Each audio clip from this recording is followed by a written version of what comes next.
Hi beloved soul, I'm Victoria Rebecca. Welcome to Sacred Voice, a sanctuary of sound, story and soul. Let's begin.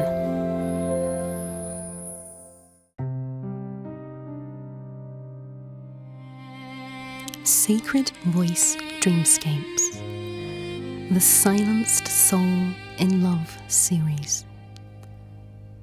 Dreamscape 1, The Beginning Beneath the Ache, a sleep story for women trapped in trauma-bonded love.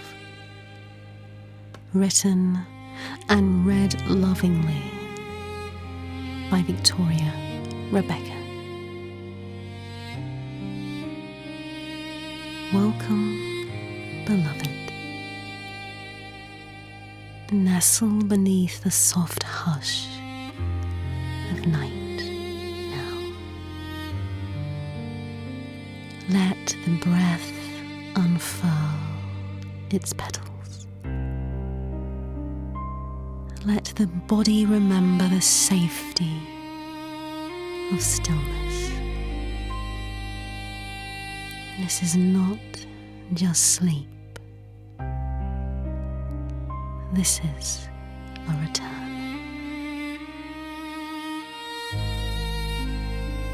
You are about to witness a woman's journey. A mirror, perhaps.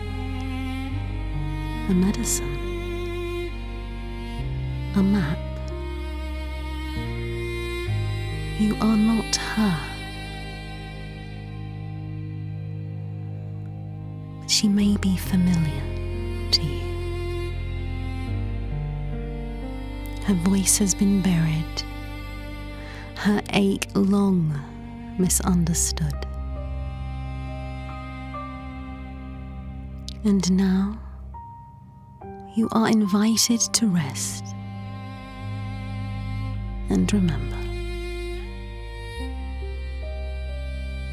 Chapter 1. The woman before the wound had a name. She lies beneath a blanket too clean to know sorrow, but it cradles her the same.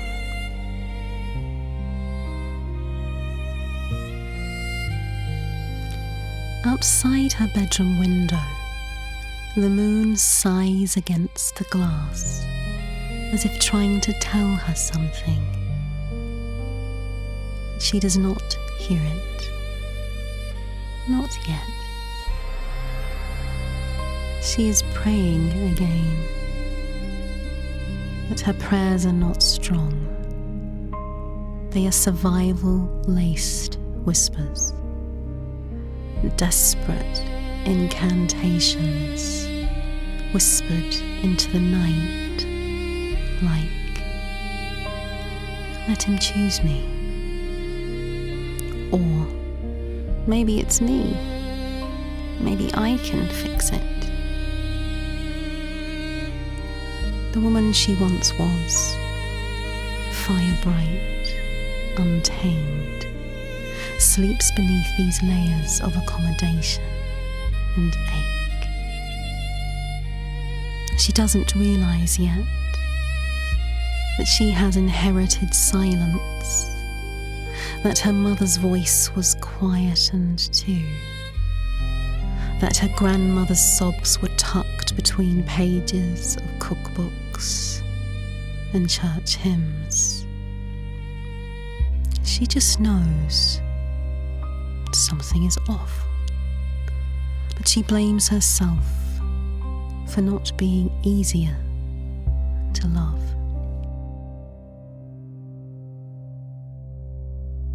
Chapter 2. The First Dance with a Dangerous Man. He came into her life like honey poured too quickly, warm, golden and thick. He said all the right things. He looked into her eyes just a moment too long. He asked about her soul, and she mistook attention for devotion. He told her she was the calm in his chaos, that she was a healer, that he had never met anyone like her. He played her wounds like piano keys, softly, then with crescendo. And she offered him a front row seat to her unhealed inner world. She fed him her stories, her fears, her longings, and he devoured them with praise until the feast ended, until her softness was no longer satisfying, until he grew hungry for control. Chapter 3. Crumbs as Currency. He stopped calling. He sent one-word replies. He disappeared for a weekend, came back with silence on his breath. And she waited and forgave, and blamed her own voice for being too much, or too little, or too something he didn't like. Her friends gently warned her. Her body screamed in its own way, with heart flutters, gut aches, sleepless nights. Still, she clung. He had already painted a future. She just needed to be the woman worthy of it. He called her dramatic when she cried. He said he needed space, but showed up when it suited him. He flirted with others in front of her and said she was just insecure. And the most painful part, she defended him. She spiritualized the abuse. He's wounded, she would say. I can love him into wholeness, she would say. And she was not a healer, not for him. She was a woman trying to survive the slow starvation of a soul. Chapter 4. Her body's quiet rebellion. Chapter 4. Her body's quiet rebellion. One morning, she unrolled her yoga mat and knelt down like a question. The music was soft, a singing bowl, distant and faint. And as she folded into child's pose, something ancient cracked open within her.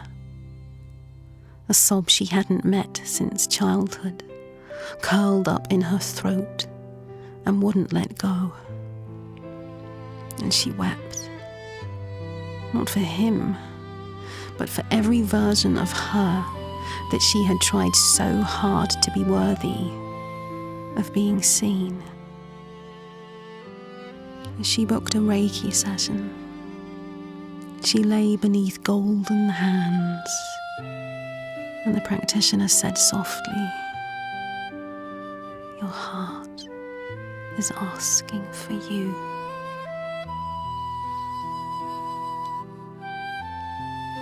That night, she couldn't sleep.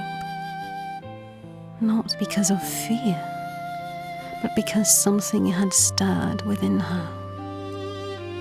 Something small, something very sacred. Chapter 5. The dream that changed her frequency. In her sleep, a dream unfurled. She stood in a hallway of mirrors, each reflecting not her face, but her fears.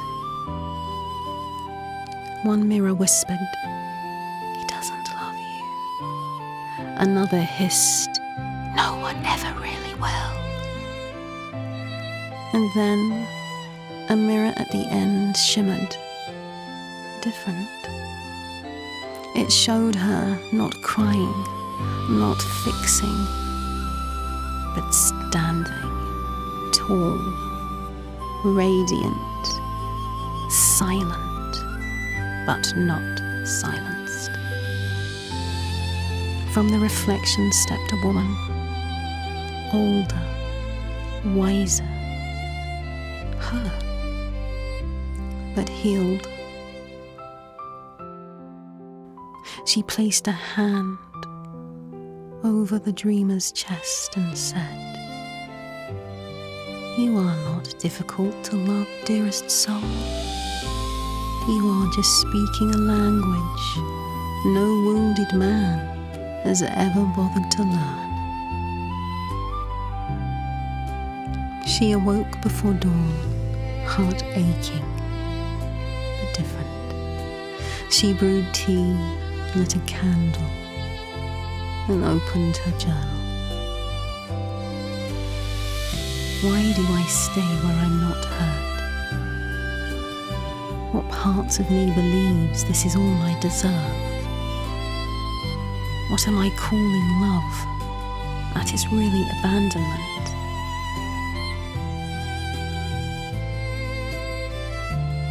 She didn't answer, but she had asked, and that was everything. Beloved self, you who stayed when it hurt, you who swallowed truth to keep the peace, you who called pain passion and silence safety, you are seen now. Your ache is not a flaw, it is a compass. Follow it home. Chapter 6. The turning point beneath her silence. She didn't leave him, not yet, but she stopped chasing, stopped performing, stopped begging the oracle cards for confirmation. She still pulled them, but now she pulled them for herself. Boundaries, truth, reclamation. The messages were no longer about him, they were about her. And the golden thread, it pulsed at her wrist. She hadn't noticed it return, but it had, gently, like grace.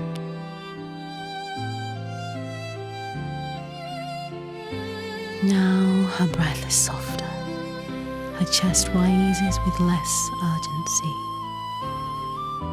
She has not yet risen, but she has turned towards herself, towards the wound, towards the work. The ache remains, but tonight it feels different. It feels holy, like a bell calling her inward. And as sleep takes her, a whisper floats through the veil. This is not the end. This is the beginning beneath the ache.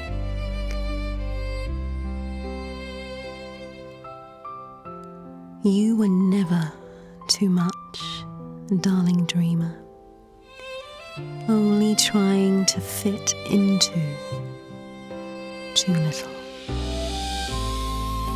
Until next time, darling heart, may you dream in truth and wake in love.